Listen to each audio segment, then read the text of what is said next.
Hello everyone, notebook IAS के YouTube channel पे आप सभी का स्वागत है। दोस्तों, स्टैटिक जीके की सीरीज में आज हम भारत की मिट्टियों से रिलेटेड मल्टीपल चॉइस क्वेश्चंस को देखने वाले हैं।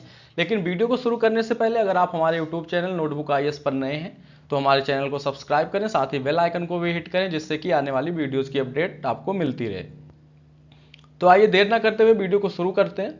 हमारा पहला क्वेश्चन है, भारतीय कृषि अनुसंधान परिषद के अनुसार भारत में कितने प्रकार की मिट्टियाँ पाई जाती हैं? 4 प्रकार की, 5 प्रकार की, 6 प्रकार की या 8 प्रकार की?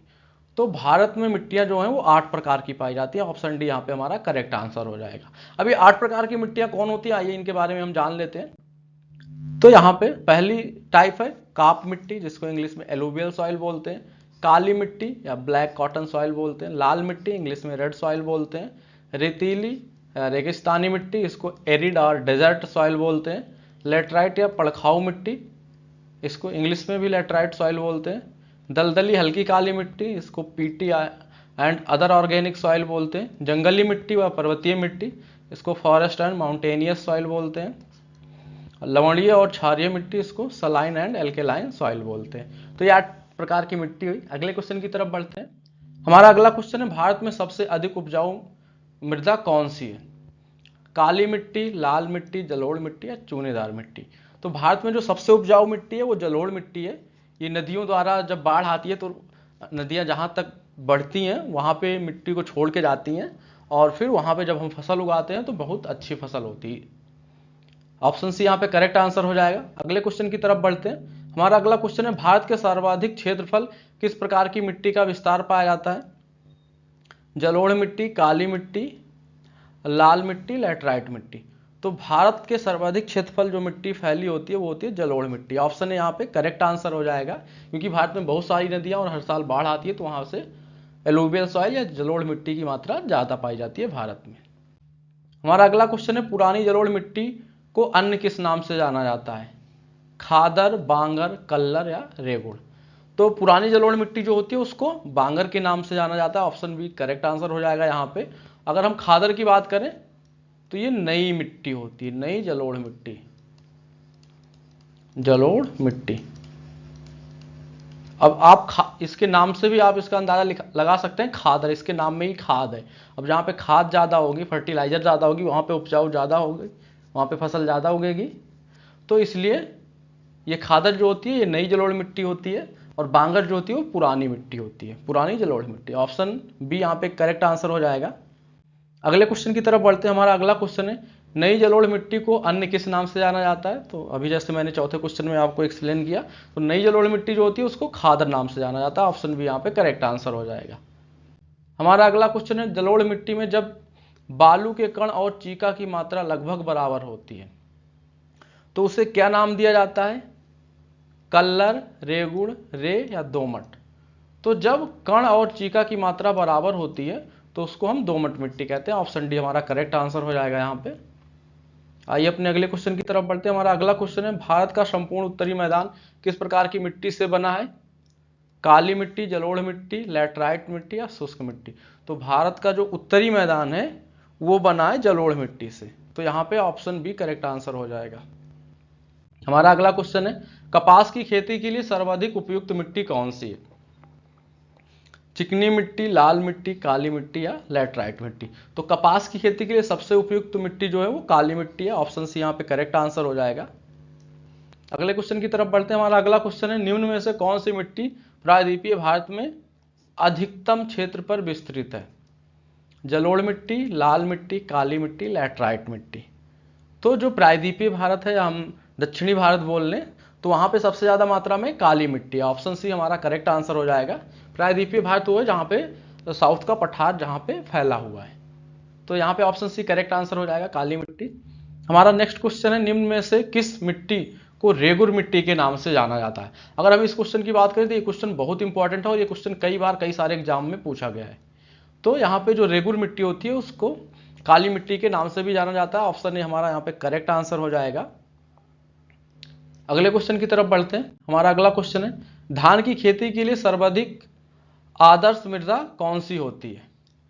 तो यहाँ पे ऑप्शन है काली मृदा, जलोढ़ मृदा, लाल मृदा या लैटराइट मृदा? तो धान की खेती के लिए सबसे सर्वाधिक आदर्श मृदा जो होती है वो जलोढ़ मृदा होती है। ऑप्शन बी यहाँ पे करेक्ट आंसर हो जाएगा हमारा। हमारा अगला क्वेश्चन है, लैटराइट मिट्टी मुख्यतः पाई जाती है मालाबार तटीय क्षेत्र में, कोरोमंडल तटीय क्षेत्र में, बुंदेलखंड क्षेत्र में या बघेलखंड क्षेत्र में। तो यहाँ पे हमारा जो करेक्ट आंसर होगा, लैटराइट मिट्टी मालाबार तटीय क्षेत्र में पाई जाती है। और अगर हम मालाबार तटीय क्षेत्र की बात करें तो आप यहाँ मैप में देख सकते हैं, ये जो केरल वाला ये तट है, ये मालाबार तट कहलाता है, ये पश्चिमी तट है। तो लैटराइट मिट्टी मुख्यतः मालाबार तटीय क्षेत्र में पाई जाती है। ऑप्शन ए करेक्ट आंसर होगा। अगला क्वेश्चन है, निम्नलिखित राज्यों में से किस में भारत की सबसे बड़ी अंतर्देशीय लवणीय आर्द्र भूमि है। Option A Gujarat, option B Rajasthan, option C Haryana, option D Madhya Pradesh. तो जो सबसे बड़ी अंतर्देशीय लवणीय आर्द्र भूमि है वो गुजरात राज्य में है, इसलिए ऑप्शन ए हमारा करेक्ट आंसर हो जाएगा यहाँ पे। हमारा अगला क्वेश्चन है, निच्छालन और ऑक्सीकरण द्वारा निर्मित मृदा कौन सी होती है। लाल मिट्टी, पहाड़ी मिट्टी, काली मिट्टी, मखरली मिट्टी या लैटराइट मिट्टी। तो निच्छालन से जो मिट्टी बनती है उसको मखरली या लैटराइट मिट्टी कहते हैं। अब यहाँ पे एक चीज़ ये भी याद रखना आपको कि मखरली मिट्टी और लैटराइट मिट्टी सेम होती है, दो अलग अलग नाम है। तो कभी अगर मखरली आ जाए तो आपको कन्फ्यूज नहीं होना है। ऑप्शन डी यहाँ पे करेक्ट आंसर होगा। हमारा अगला क्वेश्चन है, निम्नलिखित में से कौन सी मिट्टी चाय बागानों के लिए उपयुक्त है। अम्लीय मिट्टी, क्षारीय मिट्टी, जलोढ़ मिट्टी या रेगुर मिट्टी। तो चाय बागानों के लिए जो मिट्टी उपयुक्त है वो है अम्लीय मिट्टी। ऑप्शन ए यहाँ पे करेक्ट आंसर हो जाएगा। अगले क्वेश्चन की तरफ बढ़ते हैं। हमारा अगला क्वेश्चन है, लाल मिट्टी का लाल रंग किस की उपस्थिति के कारण होता है। मैग्नीशियम का बाहुल्य, संचित ह्यूमस, फेरिक ऑक्साइड की उपस्थिति या फास्फेटों का बाहुल्य। तो लाल मिट्टी में जो लाल रंग होता है वो होता है फेरिक ऑक्साइड की उपस्थिति के कारण। तो ऑप्शन सी यहाँ पे करेक्ट आंसर हो जाएगा हमारा। हमारा अगला क्वेश्चन है, सामान्य फसलें उगाने के लिए उर्वर भूमि का पीएच मान लगभग कितना होना चाहिए। तो पीएच मान की बात करें तो 3 होगा, 4 होगा, 6 से 7 होगा या 9 से 10 होगा। यहाँ पे करेक्ट आंसर होगा ऑप्शन सी 6 से 7। तो अगर हमें सामान्य फसलें उगानी है तो उस भूमि का पीएच मान 6 से 7 होना चाहिए। अगले क्वेश्चन की तरफ बढ़ते हैं। हमारा अगला क्वेश्चन है, किस प्रकार की मिट्टी में कार्बनिक पदार्थों की अधिकता होती है। पीट मिट्टी, काली मिट्टी, लैटराइट मिट्टी या फिर लाल मिट्टी। तो काली मिट्टी जो होती है उसमें कार्बनिक पदार्थों की अधिकता होती है। ऑप्शन बी हमारा करेक्ट आंसर हो जाएगा। हमारा नेक्स्ट क्वेश्चन है, भारतीय मृदा में किस तत्व की सर्वाधिक कमी है। भारतीय मिट्टी में किस तत्व की सर्वाधिक कमी है। ऑप्शन है फास्फोरस, जस्ता, पोटेशियम या नाइट्रोजन। तो यहाँ पे ऑप्शन बी करेक्ट आंसर हो जाएगा, जस्ता की कमी है। भारतीय मिट्टी में जस्ता तत्व की सबसे ज्यादा कमी है। ऑप्शन बी करेक्ट आंसर हो जाएगा। हमारा अगला क्वेश्चन है, मृदा कणों के मध्य का वह रिक्त स्थान जिसमें जल तथा वायु उपस्थित होते हैं क्या कहलाता है। कणाकार, रंध्राकाश, मृदा संरचना, इनमें से कोई नहीं। तो जो मिट्टी के कणों के मध्य में रिक्त स्थान हो जाता है जिसमें जल और वायु उपस्थित रहते हैं उनको बोलते हैं रंध्राकाश। ऑप्शन बी यहाँ पे करेक्ट आंसर हो जाएगा। अगले क्वेश्चन की तरफ बढ़ते हैं। अगला क्वेश्चन है, प्रचुर कैल्शियम वाली मृदा को क्या कहा जाता है। पेडल्फर, लैटराइट, पोडलर या पेडोकल। तो प्रचुर कैल्शियम की मात्रा वाली जो मिट्टी होती है उसको पेडोकल कहा जाता है। अगर हम पेडल्फर मिट्टी की बात करें तो ऐसी मिट्टी होती है जिसमें चूने की कमी होती है। चूने की कमी वाली मिट्टी को हम पेडल्फर मिट्टी बोलते हैं।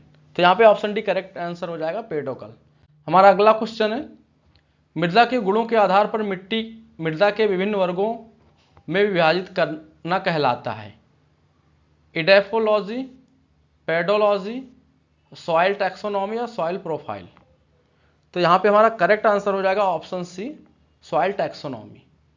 तो जब मृदा को उनको गुणों के आधार पर जब हम विभाजित करते हैं तो वो सॉइल टैक्सोनॉमी कहलाता है। ऑप्शन सी करेक्ट आंसर हो जाएगा।